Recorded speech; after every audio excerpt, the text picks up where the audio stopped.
Wheelchair Rick. I'm a T3, T4 paraplegic residing here in Michigan. And today we bring you another brave soul. I want to say from North Carolina. I'm pretty sure. We're going to talk to him in just a minute. Before we bring him up, though, let's go ahead and roll the intro. Welcome to Wheelchair Wednesday.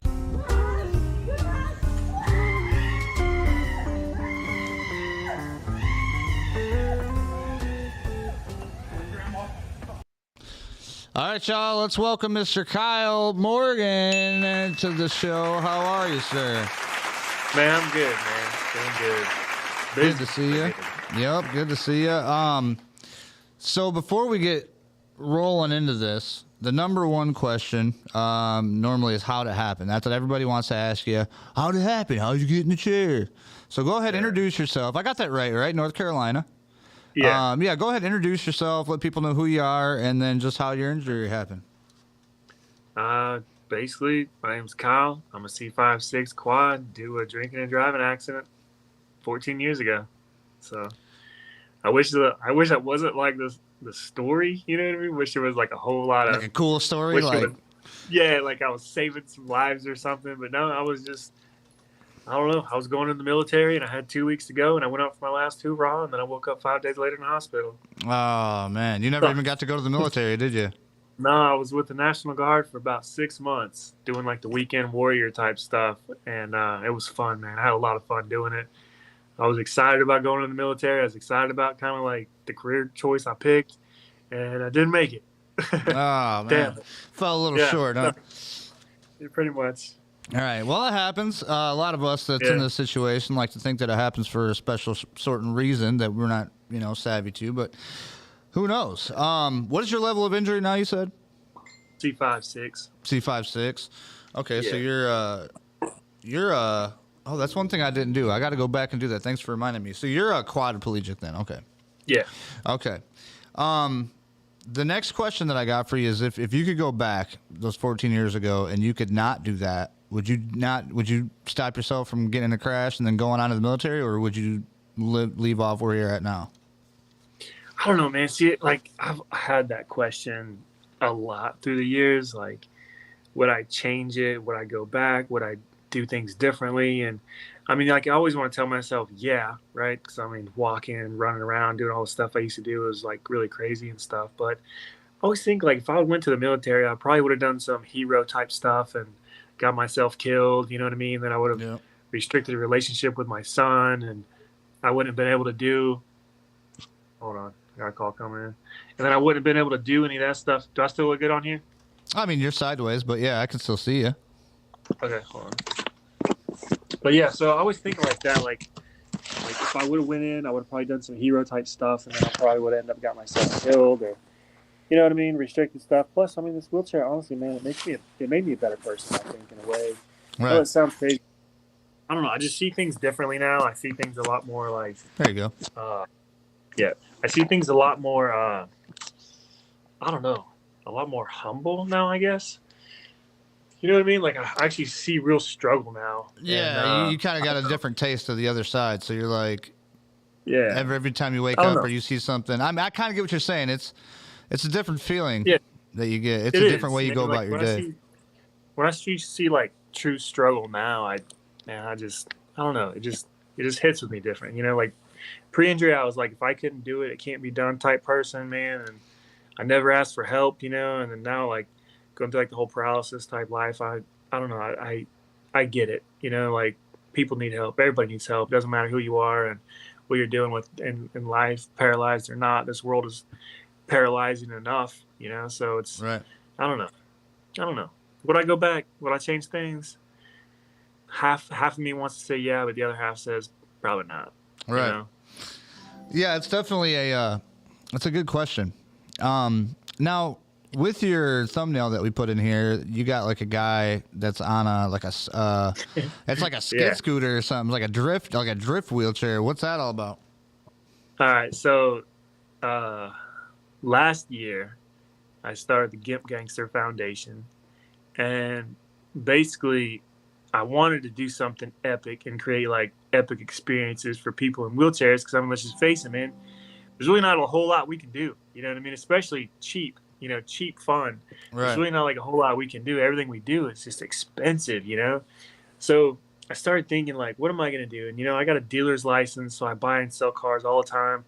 And I was like, man, I'm just gonna buy a Crown Vic. I'm gonna throw hand controls in it, and I'm just gonna invite people out to come like do donuts and like blow the tires off at the racetrack and stuff. So I started doing that, and then I was like, man, this is actually like these guys are having a lot of fun. So then I started bringing in my buddies that have like some drift cars and stuff, like some just grassroots built, garage built type cars. Nothing crazy. Well, I say nothing crazy, but I mean it could be a 200 horsepower Mazda Miata, or it could be a 900 horsepower LS powered S14 Nissan. You know what I Right. mean? Right. Like, so started inviting people out to the track, man, and a lot of the guys there, man, they loved it. They just loved like me showing up with like an army of people in chairs, and they just start tossing bodies in and out of their cars, man, give them the ride of their life. Wow, that's So that's what we're awesome. doing. Yeah, so that's what we're doing now. But we got a lot more stuff coming up in 2024. Like we're planning pretty heavy this year. Now that I'm tax exempt, I can get away with a lot more stuff without having to spend so much out of my own pocket. Heck yeah. Yeah, running Which gets pretty nonprofits, expensive. yeah, it's an ordeal. Yeah. I thought about it myself with certain things, but it really is. It's a lot of work. It's a lot of ins and outs. You got to have a lot of Man, you got to know what the it hell you're is doing. it is a lot of work. Like people are like, oh, nonprofits, oh, it's so easy, and I'm like, no, it's not. Like, for one, you got to get it started, and you got to get approved through the IRS. Now, whenever I was applying and putting the application, I'm like, man, are these people at IRS really going to be like, this guy's taking people with disabilities drifting and racing? I don't think this is a good, nonprofit. But so Right. that's kind of what I do. But through like the fundraising and stuff, I do want to give away free wheelchair accessible vehicles to family in need. Man, I've wanted to do that for a really, really long time. And so now that I've got a nonprofit, that's going to be kind of like the main focus, but we're going to be having fun at the same time. Um, Stuff like that. But yeah, it is a ton of work, man. It's not easy. I was kind of hoping I was going to get lucky and absorb one that was kind of like falling apart, because then they already have funding, they already have people backing it. Once I started the nonprofit, I was like, man, now I got to convince people with money that this is a good cause, Yeah, So that's a whole nother beast right that's the there. hardest part. Right. Yeah, I got to. So Yeah, and with anything that you want to share on here, we'll drop it right in the link afterwards. That's usually what we do. cool. So Yeah. so then you guys can click it, check it out. You know what I mean? Follow along, see what's up with Kyle and all everything. What's it called? It's called the Gimp Gangster Foundation, or Gimp Gangsters Foundation. heck yeah, that's dope. What's up, Ben Insider? We got now. This is a live Yeah. show. People do chime in if they have any good questions. We'll ask them to you. Normally they just like to come in and hang out, which you guys are welcome Yeah. to. Thanks everybody for watching and listening on our audio podcast all around the world. The next question that I got for you is dating/married. Did you find any ease with it after you got in your injury to talk to anybody or women or anything, or? I mean, I'm married, so that's great. It was just me and my girlfriend in the beginning. She's been there since day one. She's been my ride or die. So I've been good there. But of course, the whole wheelchair caregiver type role is very taxing on a relationship. So that's just something that's kind of like an always just brought up concern. You know what I mean? Like I Right. always try to push myself to get as much independence as I possibly can. But at the end of the day, I still need a lot of help. Right? It is Yeah. what it is. Yeah, it's some of us more than others. Obviously, I mean, being a quadriplegic, you can't do as much things as a paraplegic can. But then again, everybody's story is different. That's the thing, and it's Yeah. to say that you need help and to be honest about it and be like, understand it. Then yeah, there are people out there that'll say I don't need no help, and they're the ones that usually end up hurt or in a hospital or something like that. Yeah. More than likely. Right. So, well, that's good. So you said you was with her even before your accident. You guys Yeah. have been together for a while. Okay. That's good. Yeah. What is your biggest pet peeves of being in a chair? Man, biggest pet peeve. Oh man, from the chair life. Jesus. I mean, I was always like a stickler about like DVDs or CDs, right? Like if I saw one just laying out, I'd just drive me crazy. But now Mm-hmm. that I'm paralyzed, man, I don't know. One of the biggest pet peeves I have now is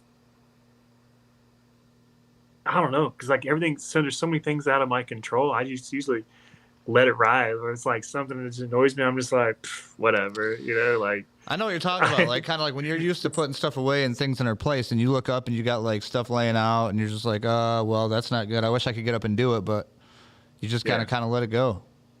pretty much, pretty Yeah, much. yeah. I can, man, I can ride with it. I vibe with it. I know exactly how you feel with that one. Yeah, Um, what about something that you wish you could do that you can no longer do? something I wish I could do that I can no longer do, man. I mean, like I Besides was the always an obvious outdoor, stuff. yeah, I was always an outdoorsy guy, and man, I was always on my dirt bike every weekend. Man, I'd be finding some trail or some track to go hit up, and I don't know, that's probably one of the things I miss the most because I still see all my buddies riding today, and I'm like, man, I used to smoke you back in the day. I wonder how much better I would be now, But All right, if you would have kept it is, going, all right. yeah, it's just one of those things, man. I really miss riding motocross, man. There's just something so freeing about it, and that's something I really want to add to the Gimp Gangsters programs is side by sides, And where I live, there's a lot of land, and Busco Beach is one of the biggest ones here in North Carolina, and basically just holding like day camps, where because I mean I can get a couple decent side by side fairly cheap, so I figured if I could fundraise like 10, 15 grand, I can get a couple side by sides, and then I'll just have day camps out there where people just show up, and if they want to rip some side by sides for a couple hours, like go for it. So Right. that's kind of one of my biggest things. I want to get back in the dirt. I've been to Colorado a couple times over the last couple of years to go out there with Return to Dirt. But the thing is, man, it's just so expensive to get out there. It's just so hard, and especially for people in our situation. Not a lot of people have money. You know what I mean? Especially travel money. So it's something that I've always wanted to implement, especially for free. Just if I'm going to already be out there, just have a day camp, and then if people could fly into Raleigh, I've got plenty vans. You know what I mean? So if they need to borrow one for the day or 2 days or something, it's not a big deal. Right. So yeah, I don't know. I've kind of been building this thing for a while now, and it's starting to actually It sounds like it. work. You know what I mean? I think that's awesome too. Is I've noticed in my 4 years of even being in this life, you know what I mean, is like the amount of different accessibility options that are starting to just blossom all over the country for different people. You know what I mean? Yeah, Which I think is fantastic. And it's we're in a weird time frame too, because now it's like the technological age is just starting to boom. So we're starting to get all these different things to help us to implement. You know what I mean? To make life a little easier, but also to make life fun again for us. yeah. So that's awesome. Heck yeah. What about your pain level? Do you have any pain? Honestly, I do, and it's weird being in quad, but I can actually like feel my body, which is crazy. It's not like normal feeling, you know what I mean? Like I can feel, but it's not like 100%. It's probably like 20 or 30%. Right. But like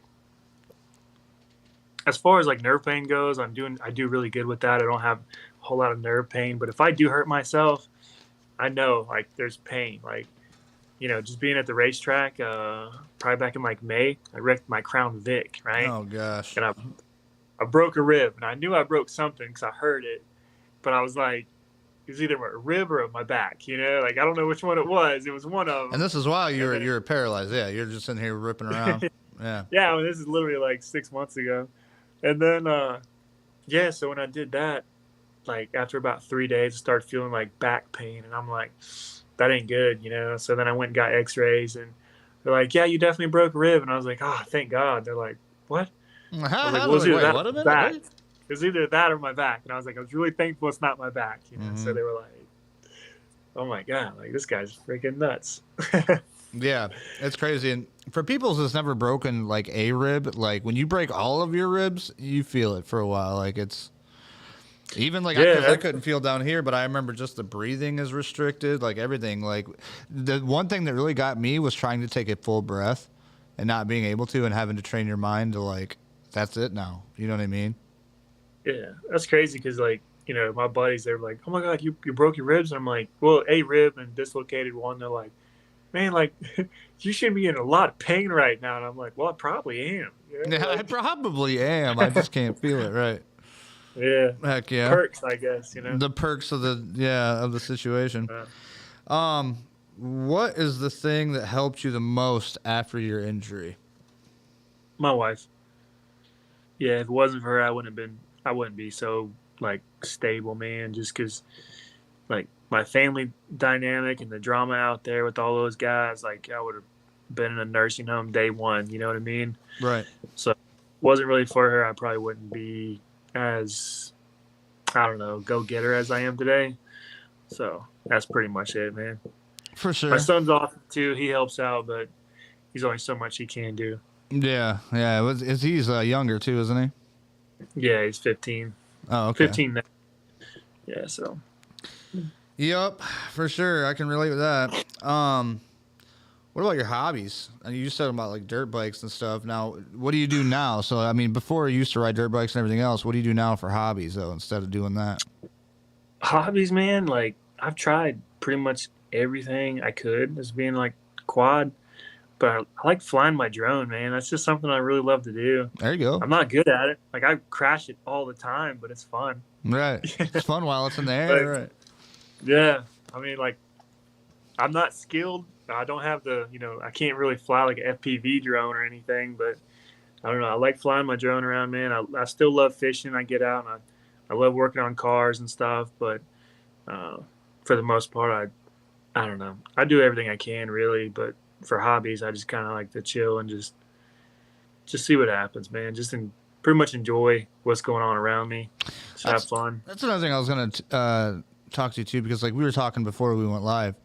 Another thing that I've noticed being in this life is like you actually will stop and appreciate life for a minute. You know what I mean? Like in the summertime, I caught myself just going outside and just stopping and sitting in the sunshine and listening to the wind and looking at the leaves. Yeah. And you know what I mean? Like you appreciate it a little more.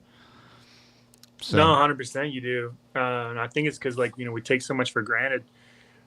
Pre-injury, we really don't know what struggle is, and when we end up in these situations that are just very stressful on our like mentality, physically, emotionally, it's just, man, we just got to stop for a second, just breathe and just close our eyes and just feel the sun on our face, man, just to feel happy, and it's just enjoy those things, enjoy those little things, and celebrate those tiny victories. Yep. Absolutely. What about travel? What do you feel about traveling? Man, I love to travel. I do. Like, flying sucks because you got to, like shit, man, my wheelchair's been damaged and missing pieces and stuff, but it is what it is. It's kind of one of those things you expect, but I don't know. I love to travel, dude. Like just this year alone, me and my wife, dude, we took off like 3 weeks and we just drove the United States. Like we went from North Carolina to Tennessee to Kentucky, Kansas, like over to Colorado, hung out over there with those guys, drove down to Texas, and then drove back across the lower, like Louisiana, Mississippi, Georgia, South Carolina, went to the beach, and then so came you went home. all over the place, yeah. Yeah, man. Well, it was one of those things where it was like, I was doing it this way. So last year it cost me like $5,000 to go to Colorado, right? That was fly. That's 2 plane tickets. That was to rent a van from Denver, drive all the way into Glenwood Springs, stay there for 3, 4, 5 days, how many ever days we were there for, and then drive all the way back. And, it's like a 3.5 hour drive. So it's like when you fly all the way there, you're exhausted just from flying. But then when you get there, now you got to drive 3.5 more hours. And it was just a big pain. And, man, it was a pain, right? All right. So cost me $5,000, and I'm like, man, that was only like a week trip. Like that's a lot of money just for 7 days. Oh yeah. So I was like, I could take that, and then we could literally take off the entire month, and then just go drive around, have a good time, and just like take our time and see what we see, And so we did that, and it was fun, man. I loved it. I pretty much drove the entire time. I only asked her to drive twice, and that was, when I'm like 8, 9 hours in, I'm like, nah, I'm done. You're driving, like I'm exhausted. Yeah, there's only so much you can do. I mean, for me, it's, because I got the stabilization bars in the back. So it's like every time you hit a bump, and up in Michigan, I don't know about North Carolina, but our roads suck like bad. I'm talking like you get professional at knowing where the potholes are, so you know your Yeah, pattern of how you got to swerve to get home. It's that bad. It's crazy. So just imagine trying to drive on that, and then every bump you hit, you feel in your back, and then by the time it's 2 hours into it, you're ready to give up. That's my thing. I, Is if I'm going anywhere, I'm going south to get out of the dang bad roads, and then yeah. I mean, I do like driving though. That's what I would recommend to anybody who wants to go see the country is drive it. yeah, driving is the way to go. It takes longer, but if you can just like, I don't know, if you can make it work to where you can just take like 2, 3 weeks off and just drive around, like it is so fun. It is so awesome just seeing how literally the country changes. From like just landscape to the people to the culture. It's just crazy, man. And it happens so fast too. Man, like you'll be going from one state and going to the next state, and it's like a whole nother world. It's crazy. Right. Yep, it is pretty cool, man. That's awesome. I'm glad to hear. And you I know, love it, man. I was gonna say, you said with the airlines, those are. I was just talking to Dom, the one before you, and he had his chair broken. They broke his brake, even though they paid for it. But it's a hassle having to go to the appointment and blah blah blah blah blah. And Yeah, even though they pay for it, like you can't just go pick up a wheelchair that fits your body off a shelf. You know what I mean? It's got to right, be built. So then it's like now, I know with like all the manual chairs, like tie lights backed up like 6 months. So think about that. If they bend a frame or something, it's like, oh, here, no problem, we'll just pay for it. And it's like, now you what am gotta I wait supposed to do six for 6 months? Right. Like, where's my pain and suffering on that? Hopefully they You got know a what I mean? Kmart loaner. Right. Speaking of chairs, what kind of chair you got? You said you got TI Light. Yeah, I got a tie light. Do you got a name for it? The one I had before this, I called the Rickety Cricket because it Nice. squeaked all the time. I really don't have a name for this one. This is just the OG comfort chair, man.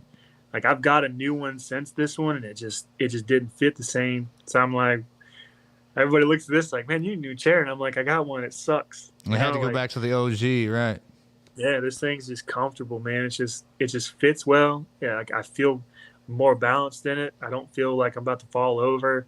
The the axles are high, like the camber tube's high, so I'm not like being a quad sucks when you push it because Right. you have to pull more than you push. So it just man, I love this chair. It just fits so good, Heck yeah. and it just kind of makes me sad that one day it's gonna be so beat up and banged up. It's not gonna be worth really repairing, and I don't know. I'm just gonna have to jump in one of those new ones and hope for the best. Yeah, and it's kind of like, do you break it in? Will it break in, or is it gonna break you in? You know what I mean? Like, because Yeah, like you said, it's a different feeling. And a lot of people don't understand like the work that has to go into a wheelchair for you to actually be able to sit into it comfortably for the whole day. Otherwise, people you yeah, get pressure sores, which can cause hospitalization, which can cause death. People have died from yeah, that hundred stuff. So, percent. you know, I mean, I know a guy. I'm actually gonna be. He wants me to build him a bus, so I'm gonna build him out a bus. But dude, he just had to get his leg amputated because he pressure sore, man. yeah, crazy. I'm thinking like, God dang, dude, like, do I should I even build you a bus? Like, your health Right. is going downhill, brother. Come on, man. Yeah, and I thought But about that when I first got injured and my legs, just kind of like lay here and they don't work and they dangle, and I'm like, can't we just amputate these things so I can move around a little easier? But now that I'm like, getting used to it, you kind of want to keep them, use them for balance or whatever else to kind of help you transfer and stuff. stability, Yeah, yeah, yep. stability, the whole nine. The last question that I got for you for the day is, what would be the best piece of advice that you would give somebody who's newly injured? Honestly, just live your life, man. Like, this stuff's hard. I mean, life in general is hard. We just kind of adapt to that level of difficulty, right?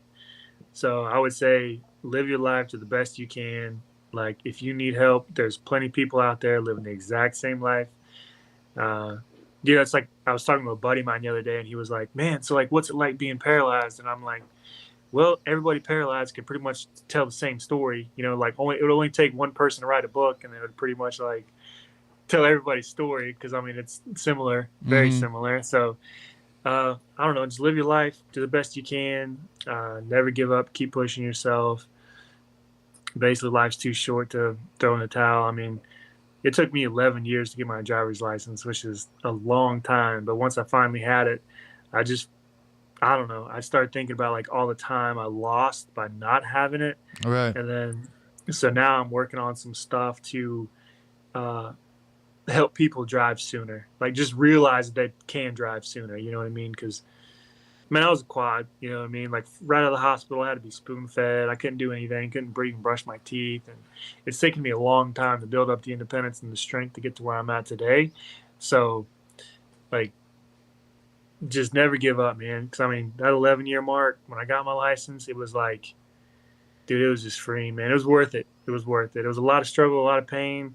Took a lot of fight out of me, but I got it. You know what I mean? bet you that was a good feeling the first time you took off and you were like on your own, got your license, and you're like, I did it, finally back on the road. It's a freeing feeling. I mean, I myself, I kind of know what you're saying, but then again, it's harder for you guys. For a paraplegic, it's a little easier, I would imagine, to drive, and you know what I mean?